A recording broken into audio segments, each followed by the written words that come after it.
പതിറ്റാണ്ടുകളേറെയായി മലയാളികളുടെ സിനിമാ സ്വപ്നങ്ങൾക്ക് ഭാവവും സ്വപ്നവും സന്തോഷവും നൽകിയ നടന വിസ്മയമാണ് ലാലേട്ടൻ. സകലകലാവല്ലഭൻ. ഈ വിശേഷണം ഇന്ത്യൻ സിനിമയിൽ ഏറ്റവും കൂടുതൽ ഇണങ്ങുന്നത് മോഹൻലാലിന് തന്നെയാണ്.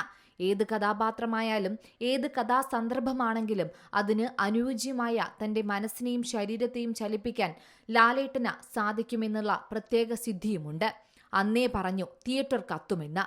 തിയേറ്ററുകളിൽ ആവേശത്തേര ഉയർത്തിയ ലാലേട്ടൻ സിനിമകൾ എന്നും രോമാഞ്ചമാണ്.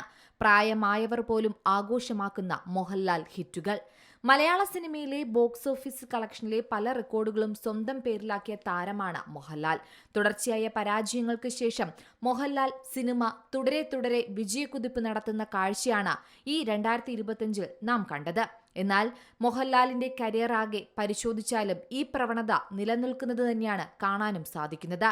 തുടർ പരാജയങ്ങളിൽ നിന്ന് ബ്ലോക്ക് ബസ്റ്റർ ഹിറ്റുകളിലൂടെയാണ് താരം എപ്പോഴും തിരിച്ചു വന്നിട്ടുള്ളത്. പ്രതിനായക വേഷങ്ങളിൽ സിനിമയിൽ പ്രത്യക്ഷപ്പെട്ട നടനാണ് താരം. അതിനാൽ തന്നെ ലാലിനെ നായകനാക്കി സിനിമ ചെയ്യുന്നതിൽ പല നിർമ്മാതാക്കളും മടിച്ചു നിന്ന കാലമുണ്ടായിരുന്നു. പിന്നീട് മോഹൻലാൽ വലിയ വിപണന മൂല്യമുള്ള താരമായി മാറി. പിന്നെ അതങ്ങ് തുടർന്നു. കോടി ക്ലബ്ബ് സിനിമകളുടെ വക്താവുമെല്ലാമായി വളരുന്ന ലാലേട്ടനെയാണ് നാം കണ്ടത്. അതെ, മോഹൻലാൽ, മലയാളികളുടെ സ്വന്തം ലാലേട്ടൻ. മലയാള സിനിമയിൽ ഒഴിച്ചുകൂടാനാകാത്ത നടനാണ് താരം. മലയാളത്തിലും തമിഴിലും ഹിന്ദിയിലുമെല്ലാം അദ്ദേഹം തന്റെ കയ്യൊപ്പ് ചാർത്തിയിട്ടുമുണ്ട്. മലയാള സിനിമകൾ ഇന്ന് വിദേശ രാജ്യങ്ങളിൽ റിലീസ് ചെയ്യുന്നതും റെക്കോർഡ് കളക്ഷനുകൾ വാരിക്കൂട്ടുന്നതും പുതുമയുള്ള ഒരു കാര്യവുമല്ല. യൂറോപ്പ്, അമേരിക്ക, കാനഡ തുടങ്ങി എല്ലായിടങ്ങളിലും മലയാള സിനിമകൾ റിലീസ് ചെയ്യുന്നുണ്ട്. എന്നാൽ ഇതിനൊക്കെ മുൻപ് മലയാള സിനിമയുടെ ആദ്യ വിദേശ മാർക്കറ്റ് ഗൾഫായിരുന്നു. ഇപ്പോഴിതാ ഗൾഫിൽ എക്കാലത്തും മികച്ച കളക്ഷൻ നേടിയ 10 മലയാള സിനിമകളുടെ ലിസ്റ്റ് പുറത്തു വന്നിരിക്കുകയാണ്.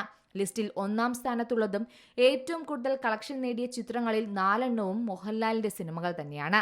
എമ്പുരാൻ, തുടരും, ലൂസിഫർ, പുലിമുരുകൻ എന്നിവയാണ് ഈ ലിസ്റ്റിലുള്ള ആദ്യ 4 സിനിമകൾ. മമ്മൂട്ടി, ഫഹദ്, പൃഥ്വിരാജ്, നിവിൻ പോളി തുടങ്ങിയ അഭിനേതാക്കളുടെ 1 വീതം സിനിമകളും ലിസ്റ്റിലുണ്ട്. $9.72 മില്യൺ നേടി പൃഥ്വിരാജ് സംവിധാനത്തിൽ മോഹൻലാൽ എത്തിയ എമ്പുരാനാണ് ലിസ്റ്റിൽ 1-ാം സ്ഥാനത്തുള്ളത്. 2-ാം സ്ഥാനത്തുള്ളത് തുടരുമാണ്. $6.94 മില്യൺ സിനിമ ഇതുവരെ സ്വന്തമാക്കിയത്. OTTയിൽ എത്തിയെങ്കിലും സിനിമ ഇപ്പോഴും തിയേറ്റർ വിട്ടിട്ടില്ല.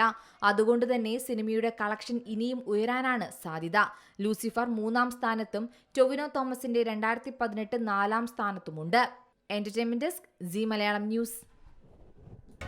പുതിയ വാർത്തകളും വിശേഷങ്ങളും ഇനി വിരൽ തുമ്പിൽ. എല്ലാ ഡിജിറ്റൽ പ്ലാറ്റ്ഫോമുകളിലും ഇപ്പോൾ സീ മലയാളം ന്യൂസ് ലഭ്യം.